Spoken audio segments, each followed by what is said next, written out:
Assalamualaikum warahmatullahi wabarakatuh. Halo teman-teman, apa kabar semuanya?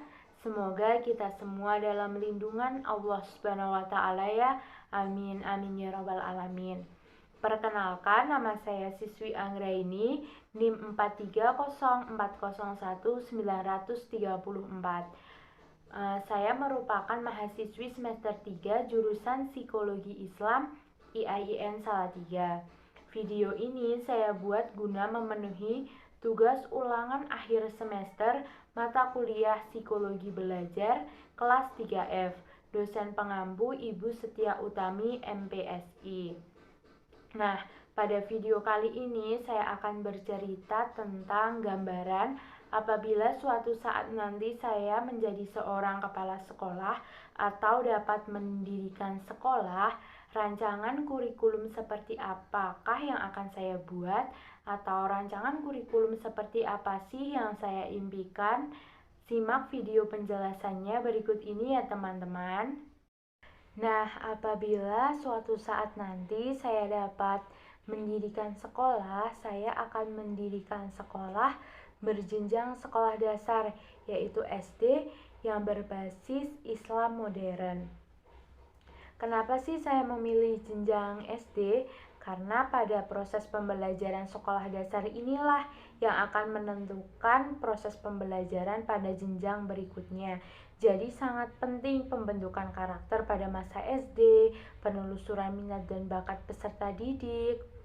Nah, jadi SD berbasis Islam yang saya impikan adalah sekolah dasar yang memang diselenggarakan untuk memberikan dasar pengetahuan.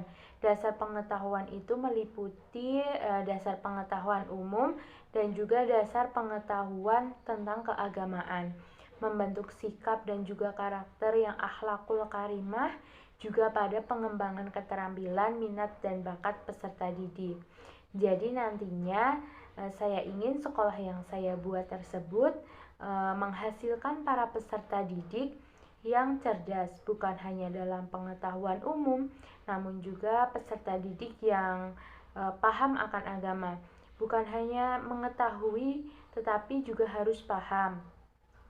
Jadi mereka dapat membedakan antara yang baik dengan yang buruk, berakhlakul karimah, serta juga memiliki keterampilan yang sesuai dengan minat dan bakatnya, sehingga mereka memiliki prestasi bukan hanya dalam akademis, tetapi juga memiliki prestasi dalam non-akademis.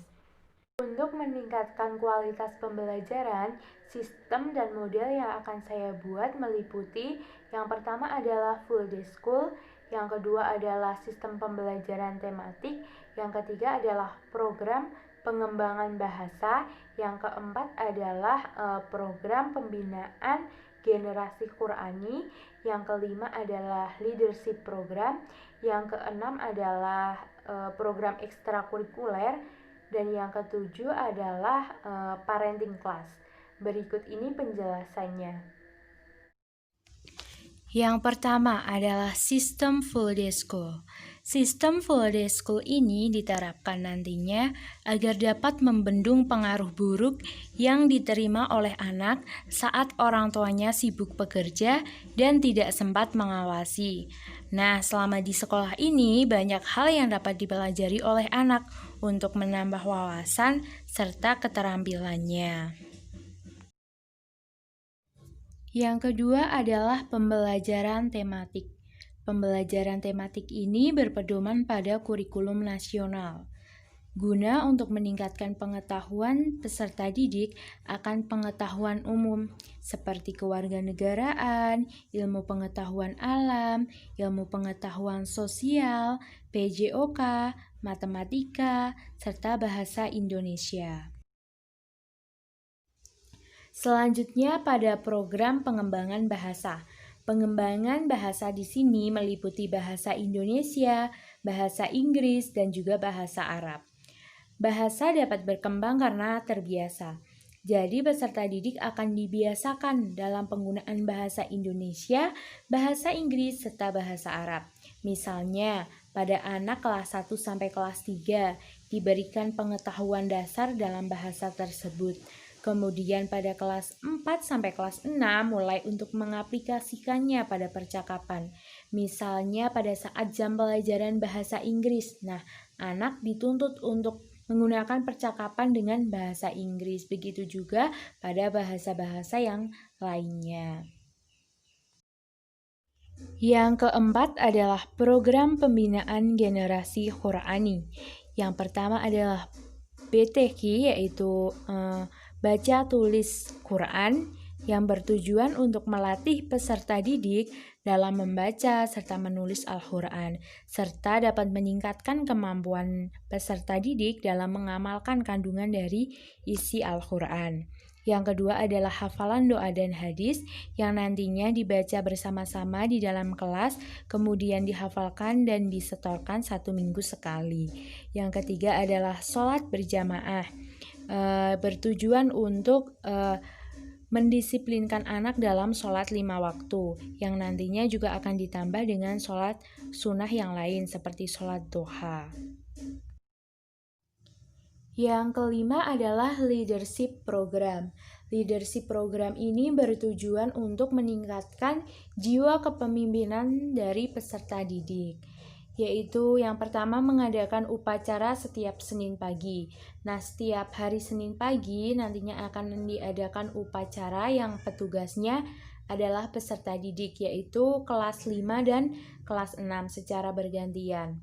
Kelas 1 sampai kelas 4 menjadi peserta upacara. Yang kedua adalah mengadakan outbound 3 bulan sekali yang nantinya diadakan di luar sekolah.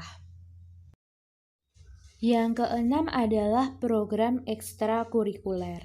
Program ekstrakurikuler ini untuk mendukung minat serta bakat dari peserta didik. Jadi bukan hanya berpengetahuan, tetapi peserta didik juga memiliki keterampilan, menyalurkan minat dan bakatnya pada tempat yang sesuai, sehingga diharapkan siswa berprestasi baik secara akademik maupun non-akademik.